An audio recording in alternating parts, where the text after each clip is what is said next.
Hi అండి, welcome to GS రుచులు. ఎలా ఉన్నారు? అందరూ బాగున్నారా?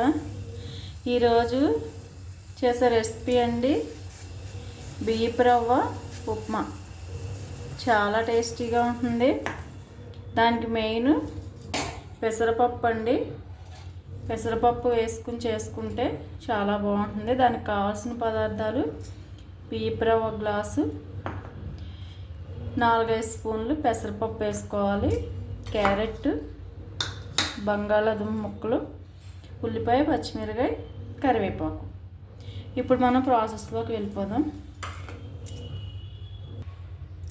స్టవ్ వెలిగించి కళాయి పెట్టానండి. 2 స్పూన్ల ఆయిల్ వేసాను.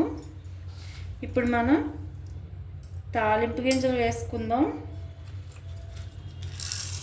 1 స్పూన్ శనగపప్పు,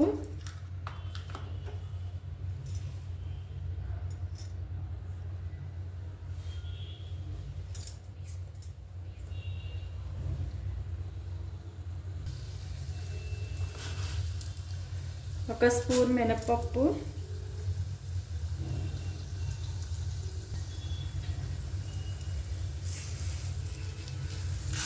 పెసరపప్పు 5 స్పూన్లు వేస్తున్నానండి.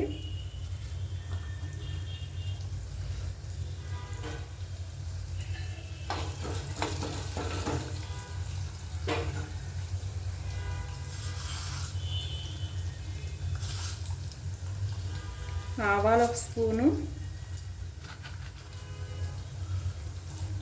జీలకర్ర 1 స్పూను,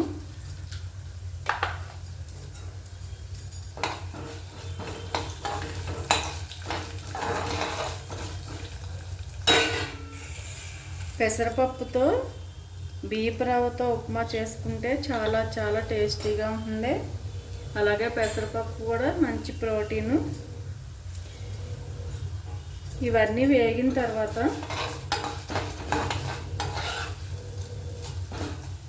ఉల్లిపాయ, పచ్చిమిర్చి వేసేద్దాము.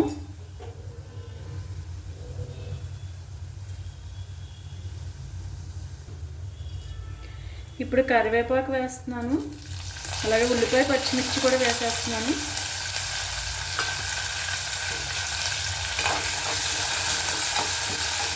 ఉల్లిపాయలు ఇలా చీరికల కింద పెద్ద ముక్కలు కోసుకుంటే బాగుంటాయండి.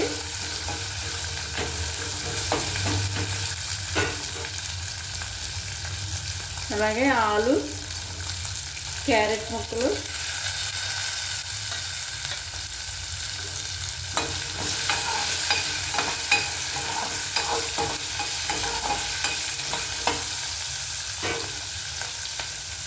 ఇవన్నీ మగ్గాలి. ఇవి మగ్గడానికి 1 నిమిషం పడుతుంది.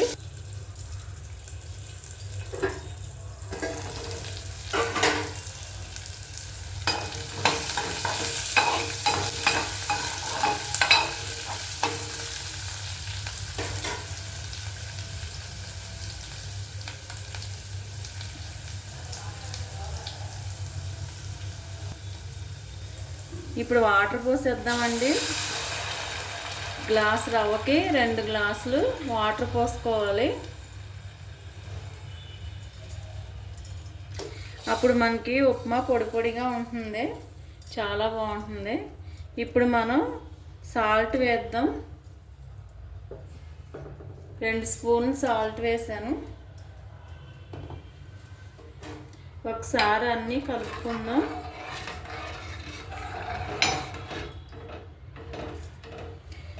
ఈ వాటర్ మరిగిన తర్వాత రవ్వ వేద్దాం.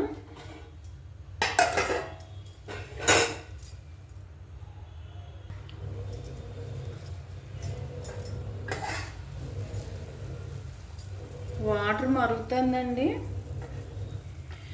ఇప్పుడు మనం రవ్వ వేసుకోవాలి. 1 గ్లాసు రవ్వకి 2 గ్లాసులు వాటర్ పోసాను. చాలా బాగుంటుంది. ఇప్పుడు మనం బియ్యపు రవ్వ వేసేస్తున్నాను.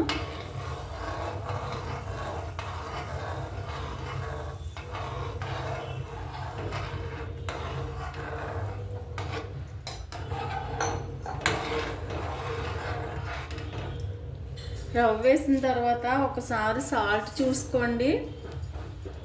సరిపోకపోతే కొంచెం వేసుకోవచ్చు. ఇందులో పచ్చిమిర్చి ఎక్కువ పడతాయి. వాటర్ చూసుకుని అవసరమైతే వేసుకోండి. ఉప్పు కారాలు మీ టేస్ట్ని బట్టి వేసుకోండి. ఇది మగ్గడానికి ఒక 2 మినిట్స్ పడుతుంది. దీన్ని సిమ్లోనే పెట్టుకోవాలి. సిమ్లో పెడితే పొడి పొడిగా చాలా బాగా ఉంటుంది మగ్గి.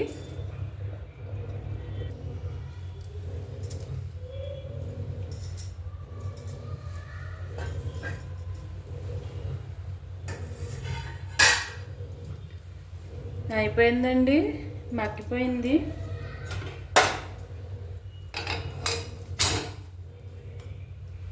చాలా పొడి పొడిగా ఉంటుంది ఉప్మా. ఇది చాలా చాలా బాగుంటుంది. దీనిలో మెయిన్ పెసరపప్పు అండి. మనం ఎంత పెసరపప్పు వేసుకుంటే అంత బాగుంటుంది ఉప్మా. చూడండి అసలు ఎంత పొడి పొడిగా ఉందో. ట్రై చేయండి తప్పనిసరిగా. బ్రేక్ఫాస్ట్కైనా డిన్నర్కైనా కూడా బాగుంటుంది. స్టవ్ కట్టేస్తున్నాను. పెసరపప్పు మంచి హెల్దీ కూడా. తప్పనిసరిగా ట్రై చేయండి. ఎలా ఉందో నాకు కామెంట్ పెట్టండి. ఇప్పుడు సర్వింగ్ బౌల్లోకి తీసేసుకుందాం.